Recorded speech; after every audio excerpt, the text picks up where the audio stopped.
तस्कर इतने पावरफुल हैं कि वो गोली मार दे रहे हैं। उसका भय है, उसका एक पैरेलल साम्राज्य चल रहा है और इसका हिस्सा नीचे से ऊपर तक सभी ऊपर बांटा जा रहा है।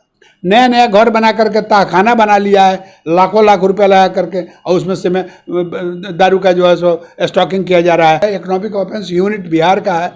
ये जरा इस बात को देखे कि यहाँ पर 27 प्रखंड में कौन कौन लोग अरबपति हुए हैं 5 वर्ष में, और ये लोग मजदूर को ही टारगेट करता है, इसलिए कि जो यह काम कर रहा है उसको बचाना है। और ये सभी माफिया लिंक्ड हैं। ये वही शराब माफिया हैं जो जमीन के माफिया हैं। और यह पहला चुनाव होगा जिसमें वे राजनीतिक भागीदारी भी करेंगे, और इसका विभत्स स्वरूप आपको 25 में देखने को मिलेगा जब बिहार स्टेट का असेंबली का चुनाव होगा। राजनीति करने वाले शर्माते नहीं हैं, वो दृढ़ता से अपना काम करते हैं। नौकरशाह जो है वो कानून पर थोड़े चलते हैं, वो तो सरकार के मुख्यमंत्री के आदेश पर चलते हैं। हर ब्लॉक में एक एक अरबपति पैदा हो गया है 16 से लेकर के 23 तक। जब लोग मर रहे थे उसमें भी सप्लायर गाड़ी लेकर के आ गया था। उसी गांव के एक दरोगा जी के भाई के द्वारा बताया जाता है कि मंगाया गया था। आईपीएस लोगों को जो जीवन में कभी सामाजिक काम नहीं किया, वैसे वैसे लोगों को लोग मंत्री बना लेते हैं। तो ऐसे ऐसे मंत्री, नकारा मंत्री बिहार में बहुत हैं। 16 से भट्टी ध्वस्त हो रहा है। ये 23 में जब शराब से लोग फिर मरने लगे हैं तो फिर भट्टी कहाँ से आ गया है जो ध्वस्त हो रहा है। नमस्कार, मैं हूं राकेश कुमार, आप देख रहे हैं मत अभी बात। दोस्तों, मोतिहारी में जहरीली शराब से हाहाकार मचा हुआ है। जहरीली शराब से मरने वालों की संख्या 40 को भी पार कर गई है, और इसको लेकर तमाम जो विभाग हैं, प्रशासन है, पुलिस है, सभी के हाथ पांव फूले हुए हैं। तमाम तरह की बातें हो रही हैं, लेकिन उसी में कुछ बुद्धिजीवी जो सामाजिक चीज़ों को बड़ी सूक्ष्मता से देखते हैं, और जो सामाजिक कुरीतियां हैं, जो चीज़ें हैं जो समाज को नुकसान पहुंचा रही हैं, उस पर एक तरह से कहें कि शोध करते हैं कि आखिर इसके पीछे क्या कारण है, क्यों ऐसा होता है। तो सबसे पहले इन्हीं सब चीज़ों पर बात करेंगे, और बड़ी गहराई से ये देखने वाली चीज़ होगी कि क्या है शराबबंदी और क्या है जहरीली शराब। तो सर, सबसे पहले सर से मैं परिचय कराऊं। आप हैं श्री चंद्रभूषण पांडे जी, वरिष्ठ पत्रकार, और सामाजिक जो चीज़ें हैं उस पर बड़ी गहरी और पैनी नज़र रखते हैं, उनकी गहराइयों तक जाते हैं, उसके कारण को ढूंढते हैं। तो सर, जो ये जहरीली शराब कांड हुआ है, तो जहरीली शराब तो शराबबंदी के पहले भी इस तरह की घटनाएं होती रही हैं। सुगौली में दर्जनों मरे थे, यहाँ मोतिहारी पटखोलिया में दर्जनों मरे थे।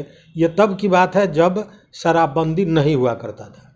तो अब जो ये हल्ला होता है कि शराबबंदी के बाद भी जहरीली शराब बिक रहा है, लोग मर रहे हैं, इस पर आप क्या कहेंगे, कैसे देखते हैं इसको? देखिए, शराबबंदी टोटल प्रोहिबिशन, पूर्ण शराबबंदी जो है अपनी बार है। ऐसी बात नहीं है कि बिहार में यह पहली बार हुआ है। केंद्र सरकार ने वो 77 में जो सरकार बनी थी उसमें भी पूर्ण शराबबंदी की घोषणा की गई थी, और चला भी कुछ दिन। उसको भी हम लोगों ने देखा था। और ये मुख्यमंत्री नीतीश कुमार जी ने जो पूर्ण शराबबंदी की घोषणा की, हालांकि इनकी घोषणा 2 बार हुई। एक बार आधा किया और 3 दिन के बाद विधानसभा में पूर्ण शराबबंदी की घोषणा कर दी, और नशाबंदी की भी घोषणा कर दी। ये सब मिला जुला करके शराब पूर्ण रूप से यहाँ प्रतिबंधित हो गया, ये ड्राई स्टेट घोषित हो गया। तो इसमें जो लोग शराब पीते हैं वो लोग क्या सोचते हैं यह सरकार नहीं समझती है। और जो लोग शराब नहीं पीते हैं वे इस घटना को, सरकार के निर्णय को, जो उनके सामने घटित हो रही है, जो देख रहे हैं, सरकार का निर्णय और घटित घटनाएं, ये दोनों अलग अलग चीज़ें। तो जो लोग बैठ करके इसको देख रहे हैं उनका सोचना कुछ अलग है। लेकिन सरकार जो निर्णय ले लेती है और उसके बाद अपना काम करती रहती है, उसके बाद पलट करके वह आम लोगों की राय नहीं लेती है। और लोग आम लोग की राय का कोई महत्व भी सरकार में होता भी नहीं है।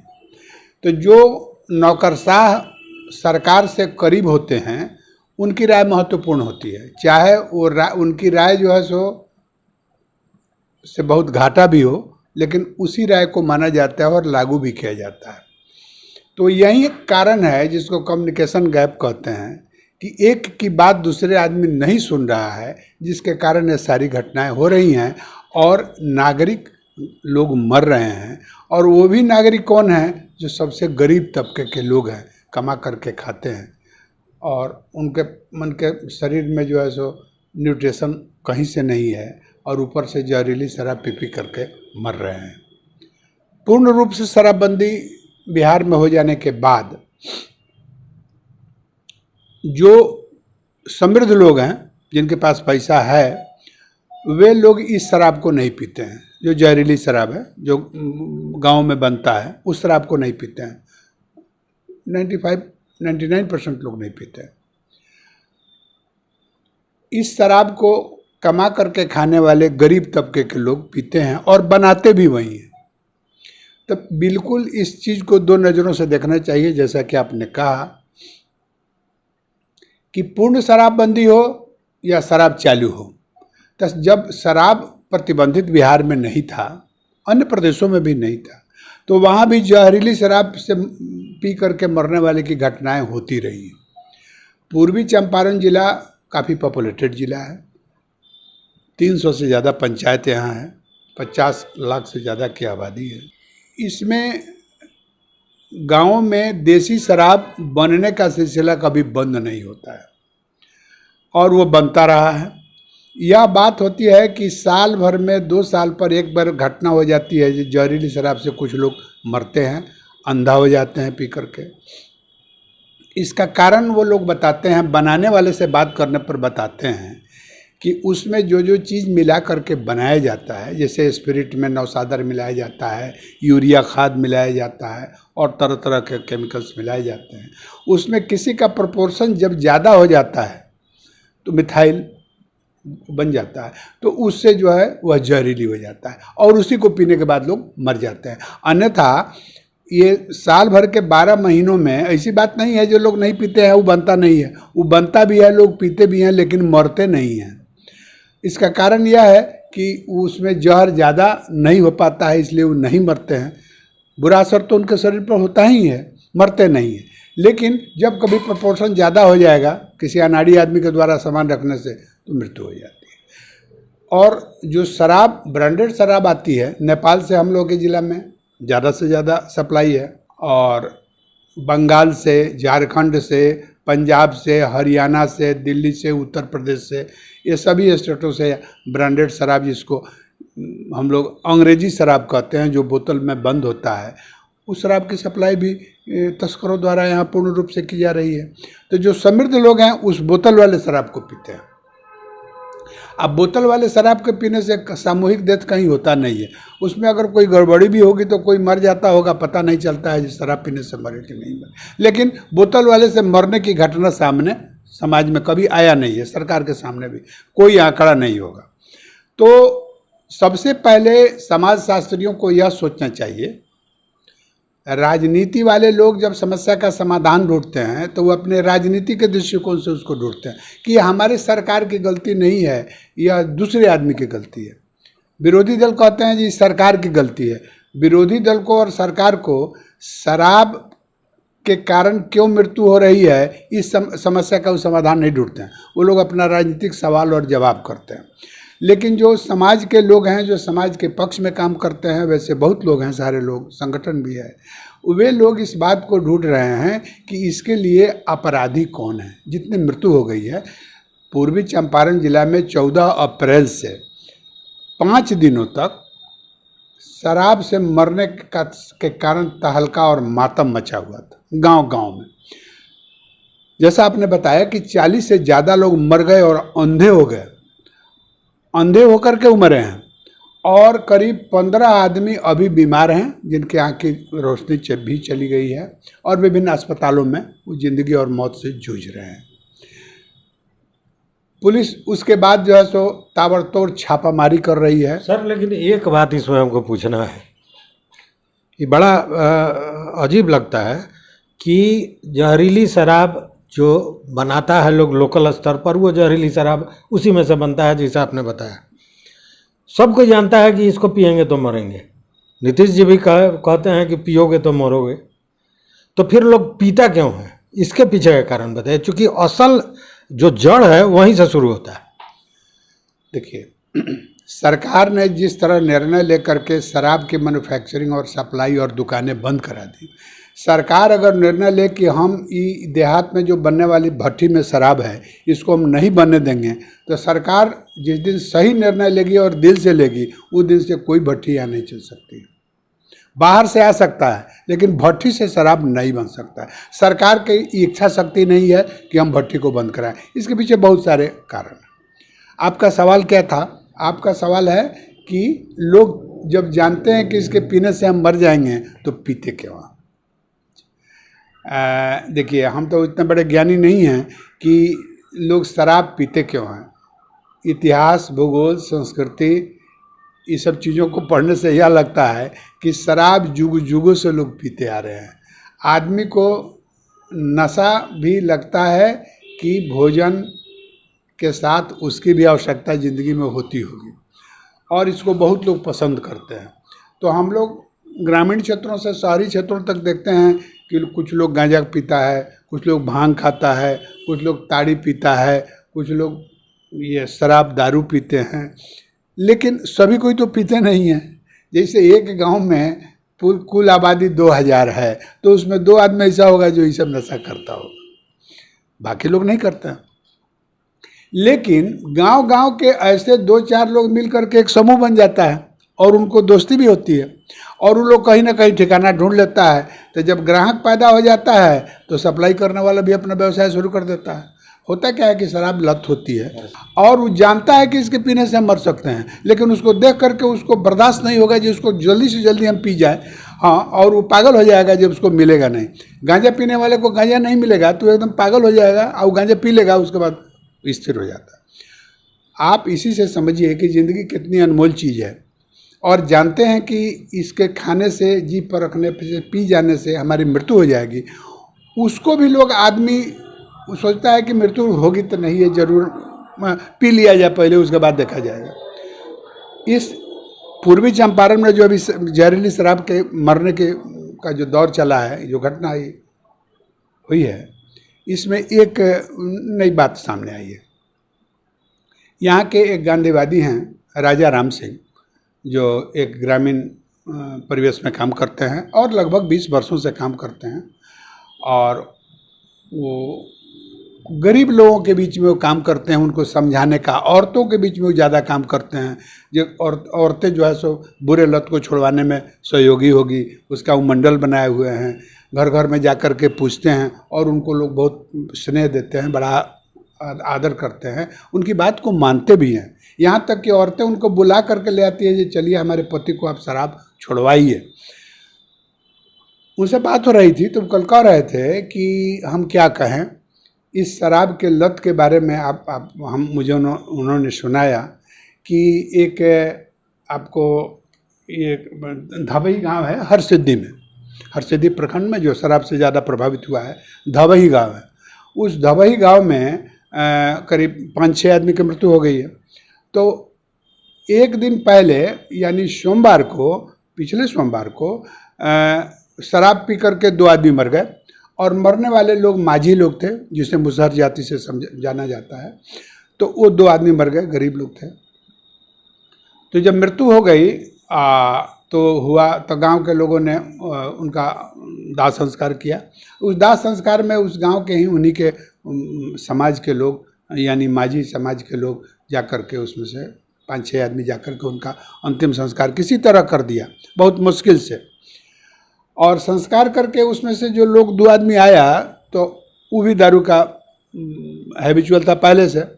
तो जा करके उस मृतक के घर में पूछा कि वो कौन चीज़ पी करके मर गए थे, ज़रा हमको दिखाइए। तो घर की महिलाएं जो है सो पीट रही थी, कहीं जो उसी जगह रखा हुआ है वो जो जिस में रखे हुए थे जिस पात्र में, जो उसी में पिए थे, आज जो छूट गया तो जो वही है। अब जाके देख लीजिए जो क्या पिए थे, तो देखे कि शराब इसमें अभी बचा हुआ है। तो दोनों आदमी उसको ले करके चंपत हो गए और कहे गया शराब पीने से कहीं आदमी बढ़ता है, हम लोग इतना पीते हैं तो कुछ नहीं होता। वो दूसरा चीज़ पिया होगा और उस शराब को पी गए, उसी जहरीली शराब का जो बचा हुआ था उसको पी गए। उनको उनके दाह संस्कार करके आके अब पी जाने के बाद में 6 घंटे के बाद में दोनों मर गए। आप जरा सोचिए कि इस बात को सुन करके आदमी को मैंने दिमाग घूम जाता है कि लत में मैंने कितना फोर्स है कि आदमी समझता है कि हम मर जाएंगे, उसके बावजूद भी पी लिया, अब मर गया। तो यह घटना सुन करके तो हम दंग हो गए। वो बता रहे थे जे हम क्या करें, हम तो समझ नहीं पा रहे हैं। लत छुड़वाने के लिए उनके घर की महिला, बाल बच्चे, हम लगे हुए हैं सभी गाँव में, ये लत छोड़ दीजिए। आज मतलब कि नशा ऐसा कि जान का डर नहीं, जान का डर नहीं और नौकरी का भी तो डर नहीं है। हाँ, अब दूसरी तरफ देखिए कि ये समस्या बहुत चिंतनीय है, इस पर हम सब को विचार करना चाहिए। हाँ, यह तो हुई वह बात। सरकारी कर्मचारी यानी पुलिस, इस जब मृत्यु होने लगी तो पहले तो ये जिला प्रशासन, स्वास्थ्य विभाग इसे झुठलाता रहा जब कई 10 से लोग मर गए हैं। जब एक के बाद दूसरा, दूसरे के बाद तीसरा, यहाँ तक मरने वाला का लाइन लग गया, तो जब बात फैल गई बिहार भर में पूरे, तो लोग मजबूर होकर के तब कहने लगे जो कोई जहरीली चीज़ पीने से मृत्यु हो गई है। तब छापामारी जो है सो ज़बरदस्त ढंग से शुरू हुआ। मेडिकल टीम गांव में घूमने लगी, पुलिस और ये एक्साइज डिपार्टमेंट ने छापा मारना शुरू किया। ये सभी मैंने गांव, ये 4 प्रखंड के तुरकौलिया, पहाड़पुर, हरसिद्धि और सुगौली, ये 4 प्रखंडों के गाँवों में पूरा प्रशासन का हर विभाग गांव घूमने लगा, देखने लगा, पूरा हलचल हो गया। आज जिस गांव में मृत्यु हो जाती थी उसमें मातम पसरा रहता था, कोई आदमी भूलता नहीं था। तो चौकीदारों को पुलिस ने, एसपी ने लगा दिया था कि आप गांव में जा कर के पता कीजिए कि शराब कहाँ बनता है, कौन बेचता है, कौन पीता है, बेचने वाले का ठिकाना देखिए, सूचना दीजिए जल्दी, जिस पर कड़ी कार्रवाई हो जाए। इसमें चौकीदार लोगों को, पुलिस लोगों को लगाया गया था।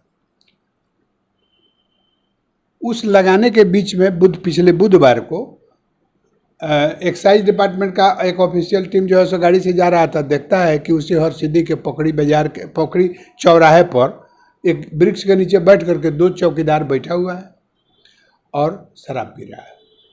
तो बैठ करके शराब पी रहा था, तो उत्पाद अधीक्षक जा करके अपनी टीम के साथ उसको पकड़े, शराब भी पकड़े और दोनों को पकड़ करके जेल भेज दिया। एसपी ने उन्हें सस्पेंड कर दिया है। तो जो लोग सर्वेक्षण करने जा रहे थे, वो भी पुलिस पदाधिकारी जिनको इसे सरकारी आदेश का पालन करना है, नशा ये शराबबंदी में जो सहयोग करना है, वो खुद बैठ करके वहीं पे दारू पी रहे थे, जबकि गांव में लोग सब मर रहा था। तुरकौलिया में भी तो कोई दरोगा का भाई पकड़ा गया। हाँ, पिछले बुधवार को तुरकौलिया में जहाँ सर्वाधिक लोग शराब पी करके मरे हैं, जहरीली शराब, 16 आदमी मरे हैं। उस बीच में जब पुलिस का छापामारी चल रहा था, बता ही रहे हैं कि छापामारी चल रहा था, डिस्ट्रिक्ट एडमिनिस्ट्रेशन का छापामारी, एक्साइज डिपार्टमेंट का छापामारी, ये सब चल रहा था। इस बीच में जिस गांव में दारू पी कर लोग मर गए थे, उस गांव के बड़हरवा जयसिंहपुर है, वहाँ एक दरोगा जी के दरवाजे पर एक पिकअप पकड़ा गया जिसमें 1000 से ज़्यादा बोतल में शराब बंद जो है छिपाया हुआ था। उस दिन वह सप्लाई करने आ गया था, जब लोग मर रहे थे उसमें भी सप्लायर गाड़ी लेकर के आ गया था। उसी गांव के एक दरोगा जी के भाई के द्वारा बताया जाता है कि मंगाया गया था और वहीं उनके दरवाजे पर पुलिस ने गाड़ी जब्त की। आप समझ जाइए कि एक तरफ ये लोग मर रहे हैं, और सिद्धि में भी शायद पकड़ा है गाड़ी को। एक बहुरूपिया गाँव है, बहुरूपिया गाँव में हरसिद्धि का पार्ट है। बहुरूपिया गाँव में भी जहाँ पर उस गांव के लोग मरे हुए हैं, उस गांव में भी छापामारी चल रही थी और मृत्यु जो है सो 3 दिन पहले से हो रही थी, एक के बाद दूसरा। वहाँ पर जब टीम जो है सो जब छापामारी करते घूम फिर के आ रही है, तो एक पिकअप पकड़ाया, सड़क पर खड़ी थी, उसमें जो है सो हजारों बोतल शराब पड़े हुए थे। अच्छा सर, हमको एक बात बताइए, हमको बड़ा आश्चर्य लगता है, हम वीडियो भी बनाए थे, प्रभारी मंत्री का कहीं अता पता नहीं था। 5-6 दिनों के बाद हुआ है। हमने वीडियो बनाया था कि प्रभारी मंत्री गुम है, जो खोजेगा उसको इनाम दिया जाएगा। 6 दिन के बाद आए, जबकि विपक्ष के सारे नेता या जो भी संवेदनशील थे वो पहुँचे थे, लोगों का हालचाल देखा था, व्यवस्था पर बात की थी। वो आए 6 दिन के बाद, और आपको जान के आश्चर्य होगा, ये फोटो भी मैं दिखा रहा हूँ अपने दर्शकों को। 1 क्विंटल का माला पहनते हैं, 1 क्विंटल का उनका सम्मान किया जाता है। उसके बाद बाजाबता शाम में इफ्तार में जाके इफ्तार का मज़ा लेते हैं, उसका रसास्वादन करते हैं, और फिर अपना जो एक प्रशासनिक प्रक्रिया उन लोगों की होती है, बैठक करना, ये वो तमाम करके चले जाते हैं। जबकि वो प्रभारी मंत्री ही नहीं है, साथ में उत्पाद एवं मद्य निषेध मंत्री भी हैं, सुनील कुमार, और वो बड़ी आसानी से फिर वापस चले जाते हैं, एक बार किसी को देखने नहीं जाते हैं। उधर दरोगा के यहाँ शराब पकड़ा जाता है, चौकीदार शराब पीते पकड़ा जाता है। इस स्थिति में ये जो जहरीली शराबबंदी की बात तो हम छोड़ देते हैं, वो तो सवाल ही नहीं पैदा होता है कि किसी भी स्थिति में शराबबंदी हो सकता है 100%। ये जो जहरीली शराब है, इस पर भी ऐसे में कैसे रोक लगेगा? देखिए, आपने बताया ये सुनील कुमार जी जो हैं सो पहले आईपीएस हैं, ये एडीजीपी ऐसे जीपी सब कुछ रहे हुए हैं, बड़े बड़े पदों पर रहे हैं, और रिटायर करने के बाद में वो राजनीति में आ गए और नीतीश कुमार जी के मंत्रिमंडल में उत्पाद एवं मद्य निषेध विभाग के मंत्री हैं। इस जिले के इंचार्ज मिनिस्टर हैं। पूर्वी चंपारण में जहाँ जहरीली शराब की इतनी बड़ी घटना हुई है और हिंदुस्तान में जो है सो इसका इतना बड़ा व्यापक पब्लिसिटी हुआ है। यह आप जो बता रहे हैं आश्चर्य की बात है, आश्चर्य की बात नहीं है, यह निंदनीय है और बहुत दुख की बात है कि एक उत्पाद एवं मद्य निषेध मंत्री, दूसरे इस जिला के इंचार्ज मिनिस्टर, जिनका सभी के मैंने पूरा प्रभार उन्हीं के पास है, और यहाँ उत्पाद विभाग के ही से संबंधित जहरीली शराब से 40 लोग मर गए। उसके बावजूद भी 5 दिनों तक ये अपना बैठे रहे। ये जिले में आते हैं, ये इंचार्ज मिनिस्टर बनाने का मतलब होता है कि जिले के सभी चीज़ों को सरकार के ध्यान में इनको जांच करके सब चीज़ बराबर बताना है, इस जिले के से संबंधित सभी चीज़ों के प्रति जागरूक रहना है और एक्शन लेना है। तो ये आते हैं, माला पहनते हैं, घूमते हैं, भाषण करते हैं और चले जाते हैं। तो सवाल है कि ये आईपीएस लोगों को जो जीवन में कभी सामाजिक काम नहीं किया, वैसे वैसे लोगों को लोग मंत्री बना लेते हैं, जिनका उनको समाज से कोई मतलब नहीं रहता है, और वो बैठ करके एक खाना पूर्ति करते हैं। जाति के नाम पर बनाया जाता है, अपने आदमी के नाम पर बनाया जाता है मंत्री। तो ऐसे ऐसे मंत्री, नकारा मंत्री बिहार में बहुत हैं, जिनका कोई काम नहीं है, वो कुछ कर नहीं सकते हैं। और इसके अलावा बहुत सारी बातें हैं जो कहने लायक नहीं है, जो ये लोग किया करते हैं। आप बताइए कि 300 से ज़्यादा पंचायत यहाँ है पूर्वी चंपारण जिले में, हर पंचायत में एक भट्टी चलती है। सरकार रोज कहती है, यहाँ के पुलिस प्रशासन रोज आंकड़ा देता है, प्रेस विज्ञप्ति देता है कि हमने 10 क्या कहते हैं भट्टी को ध्वस्त कर दिया, 1000 लीटर अर्धनिर्मित शराब हमने बरामद कर लिया। क्या किया, क्या किया? तो ये 16 से भट्टी ध्वस्त हो रहा है। ये 23 में जब शराब से लोग फिर मरने लगे हैं, तो फिर भट्टी कहाँ से आ गया है जो ध्वस्त हो रहा है? आई हजार लीटर और निर्मित शराब, निर्मित शराब कहाँ से बरामद हुआ है 5 दिन में? इसका मतलब है कि यह सभी भट्टियाँ चल रही हैं। यहाँ पर कम से कम 200 से 300 के बीच में ये नाजायज भट्टियाँ चल रही हैं, जहाँ शराब बनाया जा रहा है, समझे ना? और उससे शराब की आपूर्ति की जा रही है। पूर्वी चंपारण के गाँव में 10 बजे से लेकर के 4 बजे भोर तक सुदूर गांव में सड़कों पर पिकअप वाहन, टाटा मैजिक और भी गाड़ियों पर लाद करके ड्रम में शराब रात भर सप्लाई किया जाता है। और रात में मुलाकात किससे होती है? पुलिस का काम है रात में मुलाकात उससे करना। जो सड़क पर गाड़ियां चलती हैं उसका नज़र में होती है। नहीं सर, अब आप पुलिस का काम उसको अब दूसरे ढंग से लीजिए। हमारे ही गांव में मान लीजिए कि दारू का कारोबार हो रहा है, अगर हम ये सूचना पुलिस को देते हैं तो पता चलता है कि उस कारोबारी को सबसे पहले मेरा नाम मेरे नाम की जानकारी हो जाती है कि इन्होंने सूचना दिया। अभी एक एसपीओ को गोली मार दिया। हाँ, देखिए ये बात आपने बहुत ये पते की बात कही है। हाँ, ये गांव में जो शराब बन रहा है, गांव के लोग से हमने बात किया। हमारे गांव में भी शराब बनता है नदी के किनारे। तो हमने पूछा कि कौन कौन बनाता है, तो जो लोग थे मजदूर लोग, तो वो लोग कहे कि बनाता है, उसका नाम तो हम लोग जानते हैं, ये नाम हम नहीं बताएंगे ना तो हम लोगों का वो जान मार देगा। ये जाना जाता है, थानेदार से उसका बहुत नज़दीकी संबंध है और थाना के नज़र में वही सब चीज़ चलाता है ना। चौकीदार भी वहाँ आते हैं जाते हैं, दारू पीते हैं, पैसा ले जाते हैं। इसलिए डर के मारे गांव वाला लोगों ने बोलना छोड़ दिया कि कौन बनाता है कौन नहीं बनाता है, और उससे अलग रहते हैं। अभी एक एसपीओ है वो ढाका में, महुआबा गांव का रहने वाले हैं, शंभू पासवान, जिसके इन्फॉर्मेशन पर ढाका पुलिस ने सैकड़ों नहीं हजारों बोतल शराब जो है सो कई खेप में पकड़ा है। वो इस दरमियान में, इस मृत्यु काल में जो 5 दिन का था, इस बीच में उन्होंने फ़ोन करके इन्फॉर्मेशन दिया कि 2 गाड़ियों पर लद करके फिर शराब जो है सो रात में फलाने रोड से जा करके ढाका में जा करके ले जाके वितरित करेगा।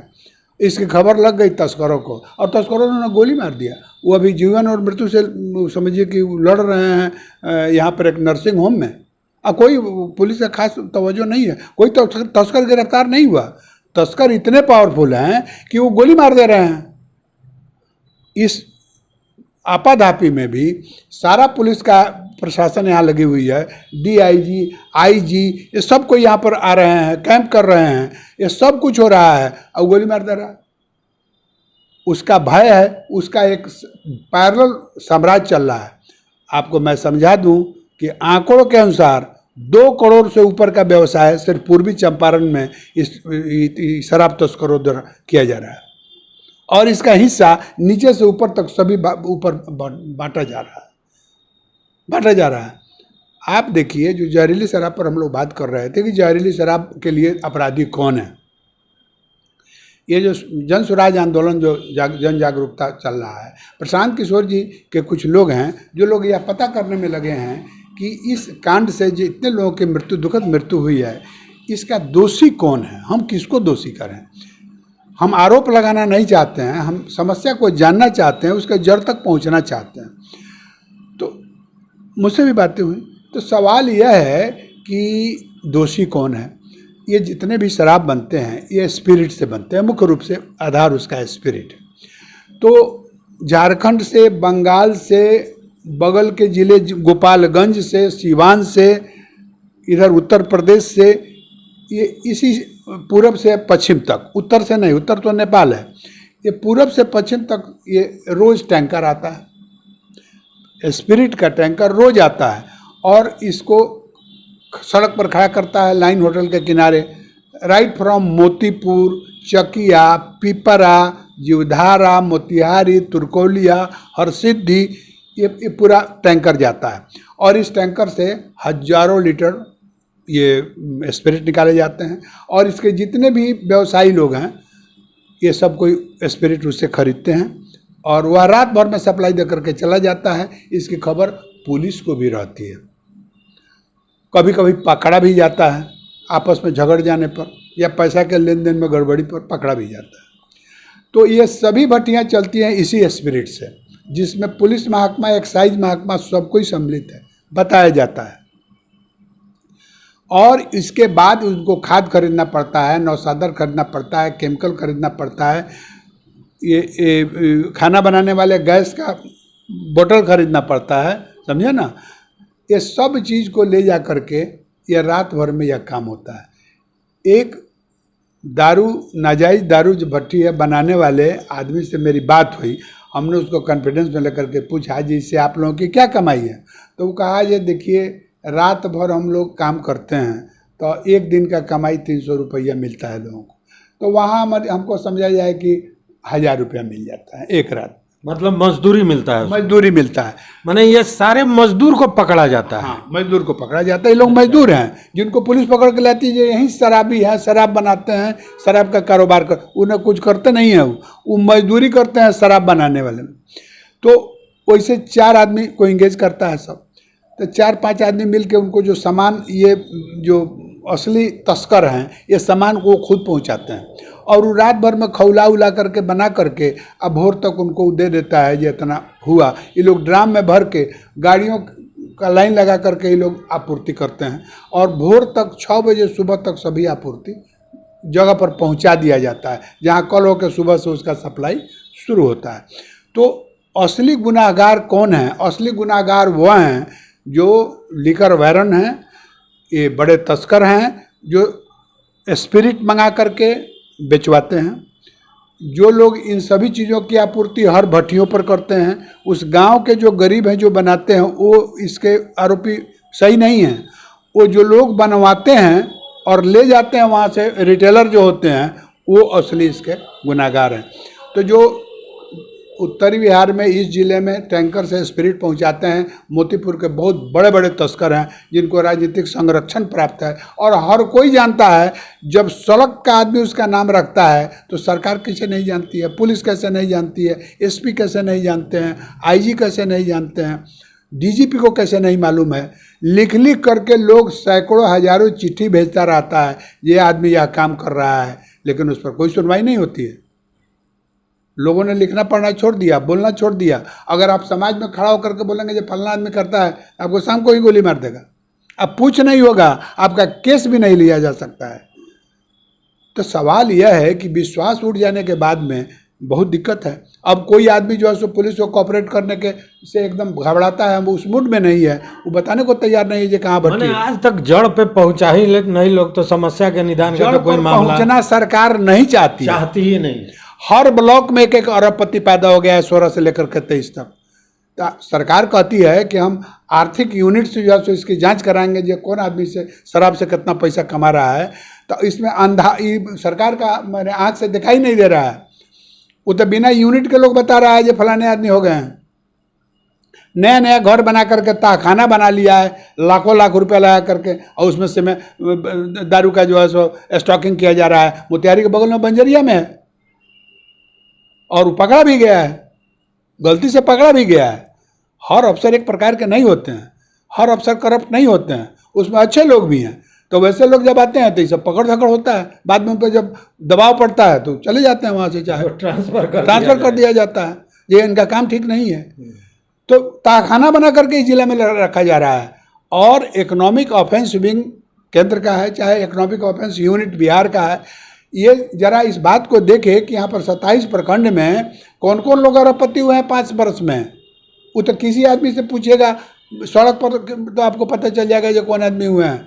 जो कल साइकिल पर चलते थे, आज फॉर्चूनर उनको 4-4 चल रहा। तो सरकार अंधी है क्या? इनकम टैक्स को दिखाई नहीं देता है क्या? सबको दिखाई देता है। अब मेरे जैसा आदमी यह कह दे कि सबको इसके भागीदार हैं, हिस्सेदार हैं, तो बड़ा खराब लगेगा। हम नहीं कह सकते हैं, लेकिन लोग तो यही कह रहे हैं। आखिर इसका कारण क्या है?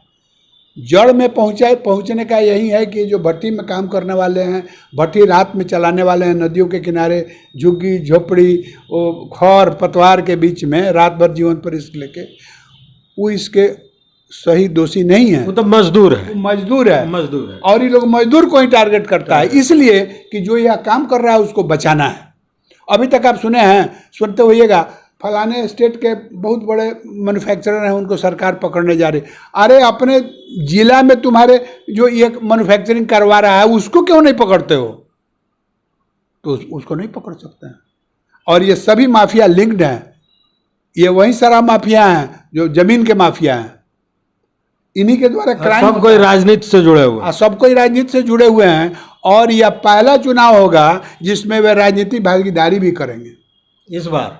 इस बात को याद रखिए। और इसका विभत्स स्वरूप आपको 25 में देखने को मिलेगा, जब बिहार स्टेट का असेंबली का चुनाव होगा। समझे? यही शराब माफिया, जमीन माफिया, ये चोर और बेईमान नौकरशाह रिजाइन कर करके लोग आकर के चुनाव लड़ेंगे।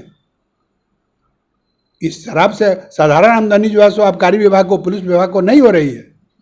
मैंने कहने का मतलब है कि जब तक शराबबंदी को और जहरीली शराब को अलग अलग बांट के नहीं देखा जाता है, तब तक इस समस्या का समाधान नहीं है। होगा। और दूसरी बात है कि जब तक पूरा तंत्र सही नहीं होता है तब तक ये जो नाजायज शराब आ रहा है, अवैध शराब आ रहा है, इसको कतई नहीं रोका जा सकता। पता नहीं रोका जा सकता है। और गरीब लोग इसके शिकार होते रहेंगे, अंधेपन से लोग मरते रहेंगे। हम कहते हैं कि उस शराब को आप अवेलेबल करा करके लोग को अंधा बना रहे हैं, उसकी मृत्यु हो रही है। अरे वो मृत्यु हो जा रही है सो तो अच्छी बात है। अंधा होकर के वो आदमी अगर बच भी जाता तो उसका जिंदगी तो उसको और बेकार नरक हो जाता। तो ह्यूमन राइट क्या कर रहा है? अभी तो ह्यूमन राइट दिया है नोटिस सरकार को। हाँ, तो सरकार को नोटिस दिया है, सरकार को उससे कोई अंतर नहीं पड़ता है। वो सरकार पहले भी दिया था, दिया था सिवान वाले केस में। वहाँ पर भी सब प्रेस करके एडमिनिस्ट्रेशन ने बताया था 22 की 23, आज जब वो आया तो 75। हाँ, तो सवाल यह है कि इस सब से लाज शर्म किसी को नहीं होता है। सरकार को कोई शर्म, राजनीति करने वाले शर्माते नहीं हैं, वो दृढ़ता से अपना काम करते हैं। जब उनका कारोबार ही व्यवसाय है, राजनीति का एक व्यवसाय है, ये व्यवसायी लोग व्यवसाय कर रहे हैं, जनतंत्र के नाम पर मखौल है और जनता को मार रहे हैं। दूसरा इसमें क्या कहा जा सकता है? और यह बात कह दीजिए तो आप जो है सो सरकार विरोधी है। हाँ, सरकार विरोधी हो जाए। हाँ, और आपको साथ देने के लिए उनके पास बहुत ही यंत्र है।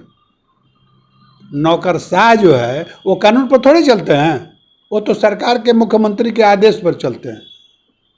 जो बोलेगा उसको पकड़ के बंद कर दीजिए, हो गया, बात खत्म। अब घूमते रहिए, बर्बाद हो जाइए। हम जो करते हैं उसको सुनिए और देखिए, इससे ज़्यादा जनता का कोई काम बचा हुआ नहीं है। मतलब अंत में यही कहा जा सकता है कि इसका जड़ बहुत गहरे है और इसके जड़ का जब तक इलाज नहीं होगा तब तक ये ठीक नहीं होने वाला है।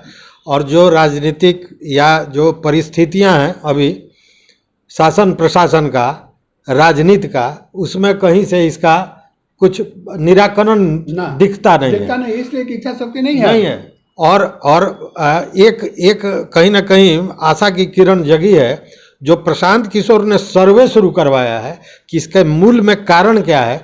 तो अंत में यही सब कारण बाहर आएगा, यही सब आएगा। और दूसरी बात है कि जो सामाजिक जागरूकता है वो भी जरूरी है। जैसा आपने बताया कि दाह संस्कार में गया और वो आदमी जो दारू पी के मरा था उसको वो पी गया कि इससे क्या होता है, हम तो हमेशा पीते हैं। तो ये जागरूकता का भी मामला है। तो सुना आपने, स्थिति गंभीर है, बस अपने को बचा के चलना है, यही एक अभी उपाय है। तो सर बहुत बहुत धन्यवाद, बहुत गहराई से आपने बताया, बहुत बहुत धन्यवाद आपका। Thank you.